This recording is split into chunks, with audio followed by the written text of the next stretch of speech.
Hello viewers, আজকের ব্লগে আপনাদের সবাইকে জানাই স্বাগতম।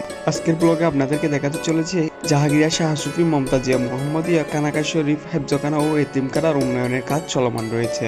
জাহাঙ্গীরিয়া শাহ সুফি মমতাজিয়া মোহাম্মদিয়া কানাকা শরীফের হেফজখানা ও এতিমখানার ছেলে মেয়েদের সুবিধার জন্য সুবিধার্থে ঘাট পাকা করা হচ্ছে এবং কানাকা শরীফের পূর্ব মাঠ ঢালাই করা হয়েছে। হেফজখানার ছেলেদের সুবিধার্থে উজুখানা ও গোসলখানার জন্য ব্যবস্থা করা হচ্ছে। এতে আরো বড়সড় করে ব্যবস্থা করার উদ্যোগ নিয়েছেন তারা।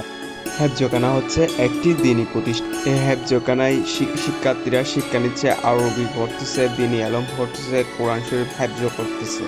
করা হচ্ছে হেফজখানার ছেলে মেয়েরা থাকার জন্য সুব্যবস্থা। কিচেন, রান্নাঘর, ওয়াশরুম, গোসলখানা, উজুখানা ব্যবস্থাও রয়েছে। ব্যবস্থা করা হচ্ছে সবকিছুর, যাতে হেফজখানার ছেলে মেয়েদের সুবিধা হয়।